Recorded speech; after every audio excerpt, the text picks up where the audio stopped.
If you're more invested than someone else, you can usually feel it almost immediately. You're the one leaning in, and they're just slightly out of your reach. And after a while, you either get tired of that frustration, or you just naturally start focusing on yourself again. You stop reaching out as much. You let things be where they are. And strangely, that's often when they come back forward. Have you ever noticed the moment that you start pulling back, then suddenly they move towards you? You stop reaching out, you're giving more space, you're focusing on yourself, and then all of a sudden, they're texting again. They're showing more interest. They seem more present. And it's like confusing. Like, why now? Like, why wasn't this happening when I actually wanted it? So why does this happen? And more importantly, what does it actually mean? Because this is a common dynamic, and it's often misunderstood. People assume it's about playing games, or that you're supposed to act less interested to get someone to want you more. But what's actually happening isn't strategy. It's a shift in the dynamic between two people. And when one person is naturally leaning in more, and the other person tends to lean back more, and that's a shift in dynamics. It's an energy shift.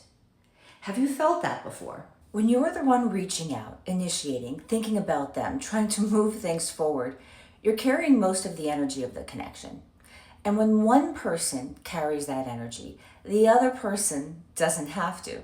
They can relax into it.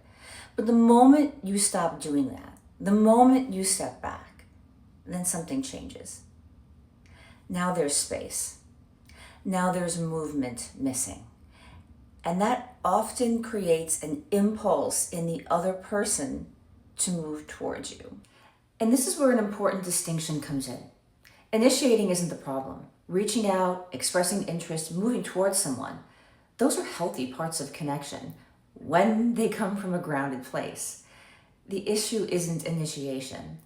The issue is when there is no reciprocity. When you initiate and they don't return it. When you move towards them and they don't move towards you. When the energy becomes one-sided. There's a natural polarity in attraction, a back and forth that keeps things alive. And when that movement disappears, the connection starts to feel flat or confusing. There's an idea in tantric philosophy that helps explain this. Energy follows attention. Wherever your attention goes, your energy goes with it. And when you're constantly focused on someone else, what they're doing, how they feel, whether they're coming closer, your energy is moving outward. And the more your energy moves outward, the less centered you tend to feel inside yourself. And attraction responds more to someone who is grounded than someone who is reaching. So when you pull your attention back to yourself, you're not withdrawing. You're reclaiming your center and your sense of sovereignty and your power of choice. So when you step back, it's not that you suddenly become more attractive as a strategy. It's that the dynamic has changed. You no longer are over-functioning in the connection. You no longer carry all of the energy. And that creates space for the other person to move towards you if they want to. Sometimes they will, sometimes they won't. And that's just information that you can take in. This is the part that I really want you to hear. Just because someone comes towards you doesn't mean you have to meet them there. You don't have to go all in just because they are giving more now. You get to choose based on their actions, your experiences, and how you actually feel. What do you actually want here? You can slow things down. You can notice. Are they consistent? Do they meet you over time? Do they respect your pace? Do they actually hear you and respond to what was missing before? Or do they just want to come back in and start giving again now that you're not showing up? Sometimes the most grounded response is to stay where you are, take a pause, and see if they meet you where you are, without you then rushing to meet them again because they're moving towards you. I'd like to offer you a short somatic practice so you can feel this in your body. Try reaching one arm forward slightly, like you're reaching towards someone. go a little bit past what feels natural.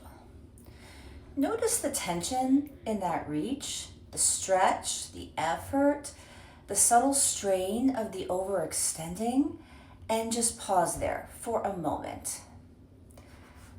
Then slowly bring your arm back.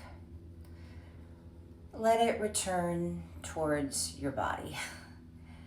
Let it soften very gently. See where and how it wants to move. And just notice the difference. Just notice that shift from reaching awkwardly out of yourself and then slowly softening and letting that tension go, letting the effort go. And just maybe notice that reaching towards, that overextending, that stressed feeling in the body from overextending, the discomfort, and then what it's like to gently just soften the arm and bring it back in. Maybe giving yourself a little hug or just feeling your other arm, feeling your leg, the comfort in that's the difference between over-investing and giving yourself comfort and grounding in space. As you integrate these practices in your lived experience with your relationships, sometimes you'll notice that when you stepped back, nothing happens. The other person doesn't move towards you, and the connection just naturally fades. And while that can feel disappointing, it's often a much calmer place to be emotionally than staying in something unclear. You've given yourself a gift because now you're no longer in the loop of hoping and wondering. You're in reality, and reality is usually a more peaceful place to be than ambiguity, even if it's not what you hoped for. It's not a failure. It's just information. And information is always better than hoping and wondering and guessing if someone's going to change. The opposite could happen. As you step back and they move forward, maybe they are naturally shifting and changing to what they felt you needed more. And then that's a beautiful thing as well. It's important not to judge someone if you do feel a shift in them, to not kind of let it hang over their heads. This is how you were before. Again, moving slowly, don't make any assumptions and jumping forward and trying to rush things now that it feels good to have them coming towards you in the way that you wanted. But to allow the evolution and the natural process of how your relationship is flowing, because it's going to be so much more stronger if someone really kind of felt the absence of your energy, of you, and they want to make a shift. That's also information that's so valuable for you to know about them and for you to know about yourself and your power of you can have self-connection, you can have sovereignty, you can stand up for yourself and have boundaries and have an intimate relationship. So if you ever wondered why someone comes forward when you step back, it's not about gameplay. It's about restoring balance. It's about bringing your energy back to yourself and allowing the connection to either become mutual or to reveal itself for what it is. And from that place, you're not chasing clarity anymore. You're choosing from it. My name is Kristen. Thank you so much for sharing with me today. Thank you so much for being here.